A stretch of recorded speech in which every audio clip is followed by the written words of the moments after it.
Hey there, it's Wayfair here, where delivery and setup are as easy as a few taps on your phone. You're relaxing in an old hammock, scrolling Wayfair's app, when you spot it, a brand new patio set.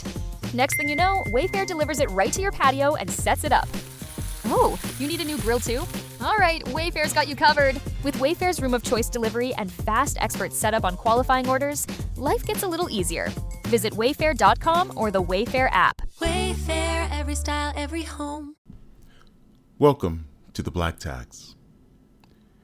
There's an African proverb that says, unless the broken tooth is thrown out, the mouth will continue to chew cautiously.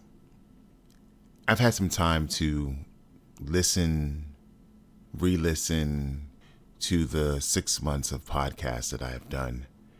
And there's a level of excitement, there's a level of being proud of making this accomplishment, getting people listening to my thoughts and my ideas.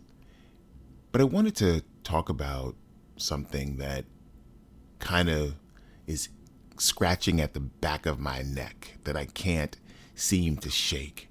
And I don't know how to phrase it any other way than most people don't like me.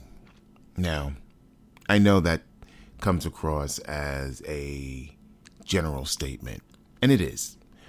But there's something about who I am that makes people instantly not like me. I'm a giving person, I'm kind, I am friendly, I am a plethora of things.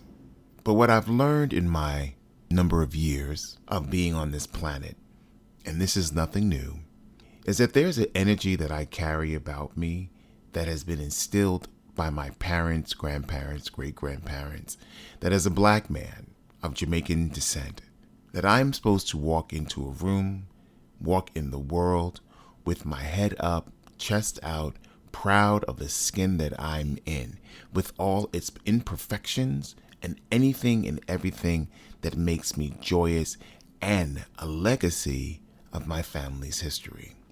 I don't care how much money I have. I don't care how much money I don't have. I don't care about any of the material things that I have, because with them, I'm amazing. Without them, I'm amazing. I went to a dinner with a friend, and it was the end of the year, and I kind of knew the people in the room, but I had no intentions of sitting for dinner. I was just taking him to go to dinner, and then I was going to wait for him because he was having some difficulty driving at night. And then something in my soul was like, oh, go inside, have dinner. Why worry about eating in the car? Go be communal, laugh, giggle with people, and move on from there. As the gentlemen gathered, the energy began to shift. And I felt the shift. And I was like, okay, I'm going to keep my conversations to a minimum. I'm going to order my food. I'm going to be really straightforward and move on with what I got to get done and get through the night.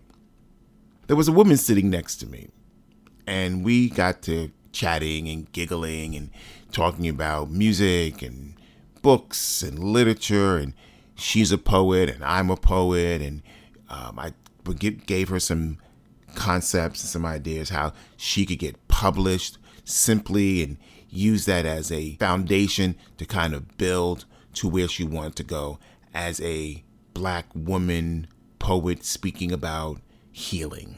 There was another gentleman there who got in his feelings because this woman was his friend, not his girlfriend, just a friend, like a good Judy. I don't know how I got dragged into a conversation about what was I grateful for.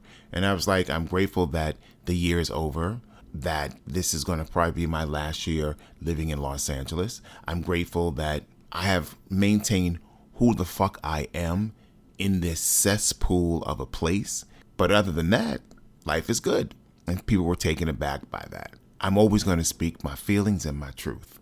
Now, of course, sometimes I have to curtail them, but that does not stop me from speaking my truth. We're going to order food, and I have severe food allergies. So I have to always talk to the waiter, and the chef comes out, and the chef explains what needs to get done. So I spoke to the waiter. The manager came over, asked what the issues were. I told him what my concerns were. He was like, great, no problem. Let's figure it out. I'll take care of it. Now, remember I said I spoke to the manager about it, my severe food allergies. Food comes out. Of course, my food is not correct because I can see that it's a problem. So the waiter comes over and I say, hey, there's a problem. Can you get the manager? He's like, sure. Can I handle it? I said, no, I think it's better for the manager to deal with this. So the manager comes over and the manager's like, hey, what is the problem? I was very specific about what this was. And he's like, oh shit, my apologies. Let me get this corrected. And I was like, no, don't worry about it. I'll just bring me a menu. I'll just get something else. Dinner's over.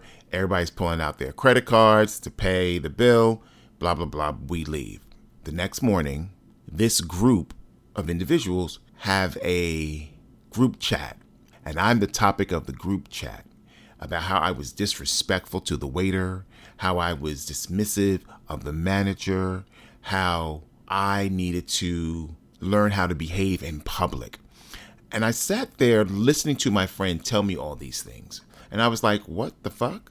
What movie did I see last night? Because that's not the movie I saw last night. And he chuckled. He's like, well, they're saying that you are going to be my collateral damage. And I was like, oh, so these men, these bunch of fucking pussies can't say it to my face, but they gonna grin in my face when I see them out in public?